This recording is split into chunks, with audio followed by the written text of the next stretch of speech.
So morning, everyone. Let's just dive straight in. So we're talking about global cement here. To begin with, I would like to take a look at just basic economics, right? What you have on this page is global GDP history and forecasts for the most important countries. The world economy is continuing to grow, but the growth remains unsatisfactory in many regions. The Morgan Stanley economists call this BBB recovery, which they call bumpy, below par, and brittle. However, the growth is gradually becoming better, thus providing an improving backdrop for the cement industry. Tom mentioned the US growing strongly with more than 3% growth forecast for this year, and many of the countries in the world are getting better, as I say. Risks, however, abound. Two of them top my list, which are shown here on the chart. One is around interest rates. The US is growing, however, another spike in US growth may push the interest rates further up, and that has the tendency of impacting what's going on in other countries in the world. And the second big risk, obviously, is China. China is rebalancing.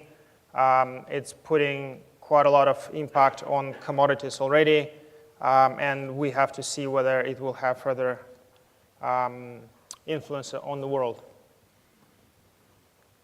So turning to cement now, there's lots of numbers on this page. I'll let you look at them for a bit, but not for too long because we need to press on. So in global cement, 2014 was not a good year. The final number may change as we don't yet have actual data for many countries, but it appears that 2014 showed the lowest growth rate in global cement consumption, excluding China, for more than 10 years, outside of the Great Recession. However, supported by improving global economics, we see generally brighter prospects ahead for global cement demand.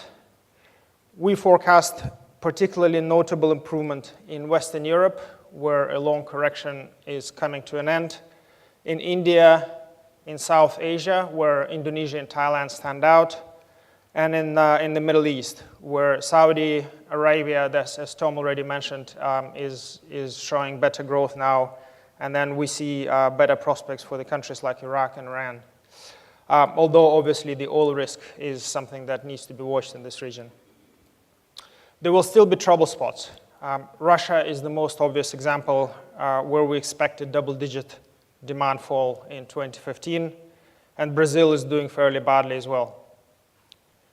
And then, as I mentioned, price of oil is something that needs to be watched carefully. It has increased risk for oil exporting countries, although for the rest of the world it will be a positive influence.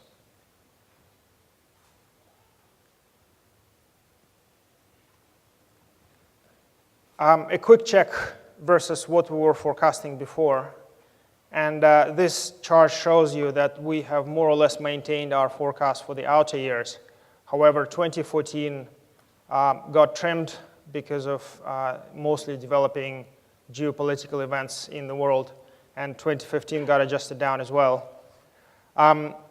Lower oil prices in our forecast had positive effects in some countries like Thailand, Chile, Turkey, but negative in others.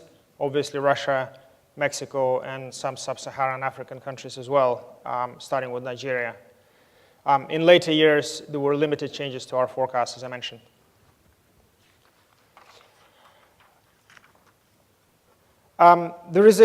This is a complex chart, and I have shown a version of this before.